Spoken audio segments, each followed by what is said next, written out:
हमारे प्रभु एवं उद्धारकर्ता यीशु मसीह के सर्वश्रेष्ठ एवं अतुलनीय नाम में हिंदी अप्पम के सभी श्रोताओं का हार्दिक अभिनंदन। आज दिनांक 8 नवंबर दिन रविवार सन 2020 का मनन के लिए पाठ। आज का शीर्षक है उठाएगा। व्यवस्था विवरण उसके 28वें अध्याय के 13वें वचन में हम ऐसा पाते हैं, और यहोवा तुझको पूँछ नहीं किंतु सिर ही ठहराएगा, और तू नीचे नहीं परंतु ऊपर ही रहेगा। अजीजों, बहुत से लोग यह कहते हुए विलाप करते हैं कि मैं अपने कार्यालय में उच्च स्तर पर पहुंचने में असमर्थ हूं, जबकि मेरे बाद आए लोग उच्च स्तर पर पहुंच गए हैं। मुझे अपनी तरक्की पाने में अड़चनें आती हैं। मेरे वेतन में कोई बढ़ोतरी नहीं हुई है। पवित्र शास्त्र का कहना है कि प्रभु आपको सिर बनाएगा, ना कि पूंछ। इस प्रतिज्ञा को दृढ़ता से पकड़े रहें। परमेश्वर जो आपसे प्यार करता है, वह चाहता है कि आप फलते फूलते रहें और ऊंचा उठें। समाज में आजकल बेरोजगारी की समस्या व्याप्त है। आज मंदी की स्थिति है, जिसमें कई लोग अल्प वेतन की नौकरियों के लिए भी प्रतिस्पर्धा करते हैं। लेकिन परिस्थितियां जो भी हों, वे सभी जो परमेश्वर की प्रतिज्ञाओं को पाने के लिए प्रार्थना करते हैं, वे ऊंचे उठाए जाएंगे।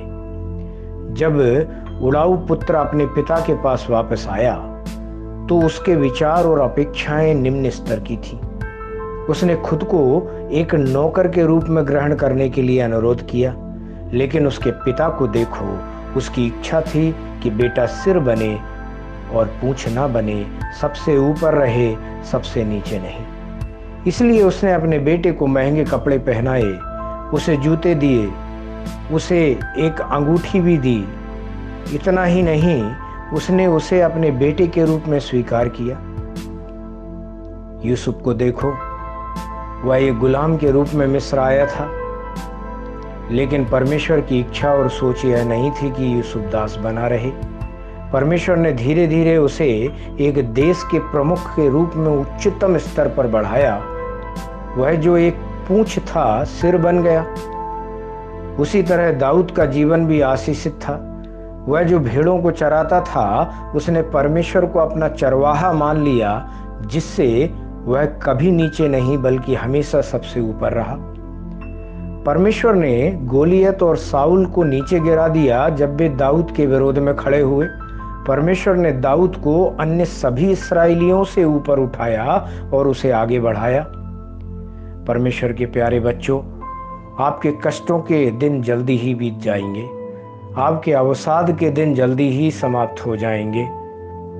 आप परमेश्वर की कृपा और आशीष को उसी अनुपात में प्राप्त करेंगे जिस सीमा तक आप पीड़ित रहे थे। बस परमेश्वर में बने रहें।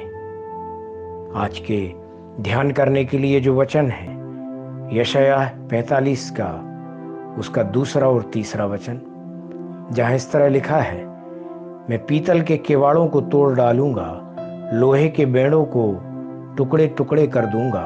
मैं तुझको अंधकार में छिपा हुआ और गुप्त स्थानों में गड़ा हुआ धन दूंगा। परमेश्वर इन वचनों के सुनने पर आपको आशीषित करे। प्रतिदिन के पवित्र शास्त्र के अध्ययन में आज प्रातःकाल के लिए हमने लिया है यिर्मयाह उसका 43, 44 और 45वां अध्याय, और शाम के लिए इब्रानियों की पत्री उसमें 5वां अध्याय।